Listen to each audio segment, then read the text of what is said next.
Hello दोस्तों, आज हम अपना बचा हुआ टॉपिक देखेंगे सॉफ्टवेयर इंजीनियरिंग का। सॉफ्टवेयर क्वालिटी एट्रीब्यूट्स क्या क्या होते हैं। ठीक है, जैसे हमारा जो सॉफ्टवेयर की क्वालिटी क्या क्या होनी चाहिए, उसमें कैसे सॉफ्टवेयर होना चाहिए। पहला तो वो पोर्टेबल भी होना चाहिए, उसमें सिक्योरिटी भी होनी चाहिए, करेक्टनेस भी होनी चाहिए कि हमें सही रिजल्ट दे। ठीक है, रिलायबल होना चाहिए, जैसा इनपुट मिले उसको सेम वैसा ही उसी के हिसाब से आउटपुट दे। रोबस्टनेस होना चाहिए, मतलब हमें इनकरेक्ट ना दे कोई आंसर। और अंडरस्टैंडेबिलिटी होनी चाहिए, जो हम इनपुट दे रहे हैं उसको वो समझे, उसी के हिसाब से हमको आउटपुट दे। परफॉर्मेंस उसकी स्पीड अच्छी होनी चाहिए, इंटरऑपरेबिलिटी होनी चाहिए, वेरीफिएबल होना चाहिए और टाइम लाइन्स होना चाहिए, इफ़िशियंसी होनी चाहिए। ठीक है, ये हमारे सॉफ्टवेयर की क्वालिटी होती हैं कि अगर कोई सॉफ्टवेयर बना रहा है तो उसके अंदर इतनी क्वालिटी तो होनी ही चाहिए, प्लस और भी क्वालिटी हो सकती है। सॉफ्टवेयर क्वालिटी क्या होता है, पहले हम इसको पढ़ते हैं, इसकी डिफिनीशन क्या होती है। ये एक फील्ड है स्टडी और प्रैक्टिस का that describe attributes of software product concern with following. जैसे हम कोई चीज़ लेने जाते हैं तो उसमें क्या क्या फ़ीचर्स हम उसको पता करते हैं पहले, तो ऐसे ही सेम सॉफ्टवेयर के बारे में जो फ़ीचर्स हैं वही इसकी क्वालिटी है। जैसे होता है हमारा एक कन्फॉर्मेंस रिक्वायरमेंट होता है, मतलब कि उसकी रिक्वायरमेंट्स क्या क्या लगेंगी इस सॉफ्टवेयर को इंस्टॉल करने के लिए, इसको मतलब रन कराने के लिए। और फिटनेस फॉर पर्पज़, मतलब हम जिस पर्पज़ से किसी सॉफ्टवेयर को बना रहे हैं वो सही बैठ रहा है नहीं। और लेवल ऑफ सेटिस्फैक्शन, इसका ये मतलब है कि हम जो बनाना चाह रहे हैं तो वही एग्जैक्ट बना है कि नहीं, जो हमारा यूजर है जो इसको यूज़ करेगा वो सेटिस्फाई हो रहा है कि नहीं। अब जैसे मैं अब देखते हैं सॉफ्टवेयर क्वालिटी के एट्रीब्यूट्स क्या होते हैं। जैसे पहला हमारा होता है पोर्टेबल। पोर्टेबल का ये मतलब होता है कि जब हम सॉफ्टवेयर बना रहे हैं वो हमारे फ़ोन पर भी चल सके, लैपटॉप पर भी चल सके और अलग अलग एंड्रॉयड पर भी चल सके। ठीक है, किसी भी सिस्टम पे वो चल सके, इसका मतलब होता है पोर्टेबल, जो भी हम सॉफ्टवेयर बना रहे हैं। दूसरा होता है करेक्टनेस। करेक्टनेस का मतलब होता है जो हम फंक्शनैलिटी उसमें चूज़ कर रहे हैं वही चले, ना कि हम कॉल करने के लिए कोई चीज़, जैसे हमने कॉल का ऐप यूज़ किया उसको कॉल करने के लिए कर रहे हैं तो उसमें कुछ और हो जा रहा है, तो ऐसा नहीं होना चाहिए। जिस पर्पज़ के लिए हम उसको क्लिक कर रहे हैं, यूज कर रहे हैं, वही होना चाहिए, वो होता है करेक्टनेस। रिलायबिलिटी होता है desired output even in case change of component. इसका ये मतलब है कि जैसे हम जिस इनपुट को चेंज कर रहे हैं उसी के हिसाब से हमारा आउटपुट भी होना चाहिए। अगर हम मैसेज पर क्लिक कर रहे हैं तो मैसेज ही जाना चाहिए, अगर हम कॉल के लिए क्लिक कर रहे हैं किसी ऐप पर तो कॉल ही जाना चाहिए। ठीक है, रोबस्टनेस, जैसे how does a system behave in situation not specify by its requirement, मतलब कि अपने रिक्वायरमेंट से सेटिस्फाई होना चाहिए, ऐसा काम करना चाहिए, जैसा रिक्वायरमेंट उसी के हिसाब से काम हो। Understandability, how well do develops understand a system they have developed. ये अंडरस्टैंडेबिलिटी होता है। परफॉर्मेंस जैसा होता है हमारा, performance is equated with efficiency, मतलब कि हमारा परफॉर्मेंस फास्ट होना चाहिए और सही होना चाहिए। ठीक है, ये नहीं कि एरर देने लगी हर किसी भी इंस्ट्रक्शन को करने के लिए। इंटरऑपरेबिलिटी होना चाहिए, can a system cooperate with another system, अगर हम कोई अदर सिस्टम भी यूज करें उस पर भी सेम ही वैसा ही काम करना चाहिए जैसे कि पहले वाले सिस्टम पे काम कर रहा है। ठीक है, और वेरीफिएबल होता है, जैसे it takes whether to the purpose of the system, मतलब जो भी हम कर रहे हैं वो टाइम पे हो जाना चाहिए। ऐसा नहीं है कि हम कोई भी प्रोसेस कर रहे हैं उसमें घंटों घंटों लग जाए, टाइम पे जल्दी से जल्दी फास्ट से फास्ट इंस्ट्रक्शंस हो जाने चाहिए। इफ़िशियंसी जैसे हो गया, ठीक है, उसमें इफ़िशियंट होना चाहिए।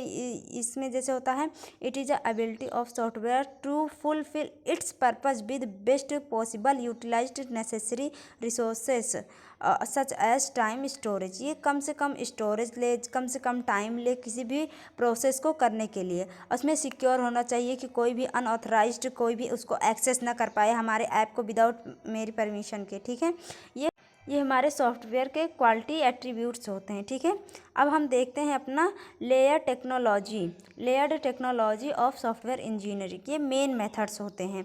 जैसे हमारा होता है सबसे पहले, जैसे हो गया हमारा लेयर्ड टेक्नोलॉजी, सबसे पहले हम फोकस करते हैं क्वालिटी पर, उसके फोकस करते हैं कि जो हम सॉफ्टवेयर बनाएंगे उसमें कौन कौन सी, इसमें ये जो layer technology of software engineering है, मतलब कि हम जब सॉफ्टवेयर बनाना शुरू करेंगे तो कैसे बनाएंगे। सबसे पहले हम जब सॉफ्टवेयर को बनाने के लिए सोचेंगे तो उसमें ये बताएंगे या फिर इसका ये कंसीडर करेंगे उसमें क्या क्या क्वालिटी होनी चाहिए। ठीक है, उसके बाद जब हम क्वालिटी उसको डिफाइन करें, अच्छा ऐसी ऐसी क्वालिटी होनी चाहिए, फिर इसको प्रोसेस करेंगे, मतलब उस क्वालिटी को फिर बनाएंगे तो प्रोसेस करेंगे, उसको फिर देखेंगे उसमें कौन कौन से मेथड्स लगेंगे और कौन कौन से टूल्स लगेंगे, तब हमारा जाके एक सॉफ्टवेयर बनता है। ठीक है, इसको हम आगे डिटेल में देखते हैं। जैसे लेयर्ड टेक्नोलॉजी सॉफ्टवेयर इंजीनियरिंग में पहला देखेंगे a quality focus. Any engineering approach must rest on quality. ठीक है, उसमें कौन कौन सी क्वालिटी देखेंगे पहले जब बनाने लगेंगे। Bed roach that support software engineering is quality focus, मतलब ये बेड रॉच जो होता है ये सॉफ्टवेयर की क्वालिटी पे फोकस करता है। इसका प्रोसेस क्या है, foundation for software engineering is the process layer. ठीक है, उसको कैसे फाइंड करेंगे, कैसे बनाएंगे, ये प्रोसेस लेयर होता है। It forms a base management control of software project, उसको कैसे कंट्रोल करेंगे, कैसे उसको मैनेज करेंगे, इन सबको फॉर्म को जब कैसे उसको कंट्रोल करेंगे, कैसे उस पर फोकस करेंगे, ये होता है उसको बनाने का। अब जैसे होगा उसको मेथड्स क्या क्या होते हैं। ठीक है, मेथड्स देखेंगे हम तो software engineering methods provide the internal questions for the building software, मतलब क्वेश्चंस बनते हैं कैसे इसको बनाएंगे, कौन कौन सा मेथड यूज करेंगे। ठीक है, contain task like communicational requirement analysis, design, modelling, program constructions, testing, support. उसमें उसको कैसे कंस्ट्रक्ट करेंगे, फिर किसी चीज़ को देखो जैसे हम कोई चीज़ बनाते हैं उसको एनालिसिस करें, मतलब उसमें कैसे बनाएंगे, क्यों बनाएंगे और क्या क्या लगेगा उसमें, वो होता है हमारा एनालिसिस। ठीक है, और उसमें डिज़ाइन मॉडलिंग होता है कि जैसे एनालिसिस के अकॉर्डिंग हम उसको डिज़ाइन करेंगे। उसको डिज़ाइन करने के बाद हम देखेंगे उसको, फिर डिज़ाइन करने के बाद उसकी हम टेस्टिंग करते हैं कि हमने जो जैसा चाहते थे वैसा बना है कि नहीं। ठीक है, एंड सपोर्ट, अगर कोई इसमें कमी रहती है तो उसको हम पूरा करते हैं। अब जैसे अगला है हमारा tools. Software tools provide automated और सेमी ऑटोमेटेड सपोर्ट। ठीक है, ये कुछ ऐसे सपोर्ट देता है कि जिसमें हमें इंस्ट्रक्शंस की ज़रूरत होती है, जो हमारा सेमी ऑटोमेटेड होता है, कुछ होता है ऑटोमेटेड कि कोई भी कुछ भी जैसे सेंसर्स कहीं कहीं लगे होते हैं वो सेंस करता है, उसके बाद तुरंत ऑटोमेटेड वो चीज़ कर देता है। तो ये होता है हमारा, ये टूल्स होते हैं। Information created one tool and used by another, एक बार में कोई टूल मतलब बना लेते हैं उसको, फिर हम कई जगह यूज़ कर सकते हैं, कई बार यूज़ कर सकते हैं। ये सब होते हैं हमारे टूल्स जब हम किसी सॉफ्टवेयर को डेवलप करते हैं। अब हम अगला देखेंगे software development life cycle. Software को डेवलप करने की लाइफ साइकिल्स क्या क्या होती हैं।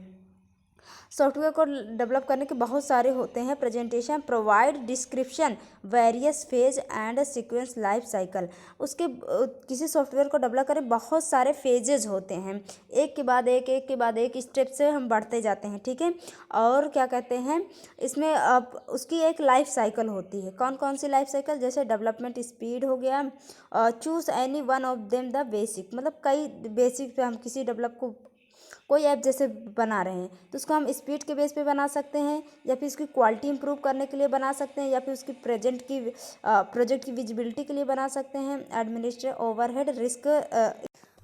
अब हम आ जाते हैं अपने सबसे मेन पार्ट पर। इस यूनिट के सबसे मेन जो हमारा मेन पार्ट है उस पे आ जाते हैं। जैसे phases of software development life cycle, किसी सॉफ्टवेयर को डेवलप करने की लाइफ साइकिल्स क्या क्या होती है, ये वही पॉइंट्स हैं जो नीचे लिखे हुए हैं। सबसे पहला होता है हमारा रिक्वायरमेंट डिफिनीशन। ठीक, इसका ये मतलब है कि हम जो सॉफ्टवेयर बना रहे हैं उसमें कौन कौन से टूल्स लगेंगे, कौन कौन से मेथड लगेंगे, क्या क्या इनपुट्स लगेंगे, कैसे कैसे आउटपुट्स आएंगे। ठीक है, कौन कितनी क्या कैसे रिक्वायरमेंट होगी, सबसे पहले हम इसको डिफाइन करते हैं। फिर इसके बाद कहते हैं जैसे इसमें सॉफ्टवेयर एंड सॉफ्टवेयर डिज़ाइन, फिर उस सॉफ्टवेयर को डिज़ाइन करते हैं। ठीक है, जिस हिसाब से हमको रिक्वायरमेंट मिली है उसी के बेस पे, जैसे हम कोई पर्पज़ होगा हमारा कि हम इसकी स्पीड बढ़ाएंगे तो उस बेस पे उसकी रिक्वायरमेंट क्या क्या लगी वो देखेंगे, फिर उसी के हिसाब से फिर हम उस सिस्टम को डिज़ाइन करेंगे। ठीक है, सॉफ्टवेयर को डिज़ाइन करेंगे, फिर उसको इम्प्लीमेंट करने के बाद यूनिट टेस्टिंग करेंगे। मतलब कि देखिए कोई भी चीज़ हम बनाते हैं तो उसको यूनिट में बनाते हैं ना, ताकि कोई भी अगर हमारा गलती हो तो उसमें एक में जाके सुधार करें, ये नहीं कि इसकी वजह से पूरा ये सब इन सब पे इफ़ेक्ट पड़े, तो वो सही नहीं होता है। तो इसीलिए हम क्या करेंगे, इस यूनिट वाइज करते हैं। तो इसीलिए सबसे पहले जैसे हमने एक यूनिट बनाया, अब इसको टेस्ट कर लेंगे, दूसरी यूनिट को टेस्ट कर लेंगे, तीसरी यूनिट को टेस्ट कर लेंगे। जब टेस्ट करने के बाद सब सही रहेंगे, सारी यूनिट सही रहेगी, तो उसको हम ये लास्ट जैसे लिखा इंटीग्रेशन एंड सिस्टम टेस्टिंग, फिर इसको हम इंटीग्रेट कर लेंगे सबको मिला के। अब सबको मिलाने के बाद क्या इफेक्ट पड़ रहा है सॉफ्टवेयर को, उसकी टेस्टिंग कर लेंगे। ठीक है, उसके बाद ऑपरेशन एंड मेंटेनेंस, फिर हम अपना ऑपरेशन जिस पर्पज़ से बनाए उसको ऑपरेशन करेंगे, उसके बाद उसको मेंटेन करते रहेंगे। देखिए कभी कभी हमारे में आता है वर्जन्स उसके बढ़ते हुए आते हैं, तो उसको मेंटेन करते रहे। उसमें जैसे हमें बनाते टाइम कुछ फीचर्स बाकी रह गए, उसको हम बाद में बना सकते हैं, तो वो हमारा होता है मेंटेनेंस एंड ऑपरेशन। यही होता है सबसे, यही सब में यूज होगा। अभी आपको 4 टाइप पढ़ने होंगे सॉफ्टवेयर डेवलपमेंट के, लेकिन यही चारों यही सब में होंगे। पहले उसकी रिक्वायरमेंट क्या क्या, आप सोचिए खुद ही। पहले उसकी रिक्वायरमेंट पता करेंगे, उसी के हिसाब से उसको डिज़ाइन करेंगे, फिर उसको इम्प्लीमेंट करके यूनिट यूनिट एक एक करके उसकी टेस्ट करेंगे, फिर सबको मिला कर टेस्ट करेंगे। उसके बाद फिर उसको ऑपरेट करेंगे, मतलब उसको जिस यूजर्स उसको यूज़ करेंगे और उसको मेंटेन करते रहेंगे। ठीक है, ये होता है हमारा सॉफ्टवेयर डेवलपमेंट की लाइफ साइकिल।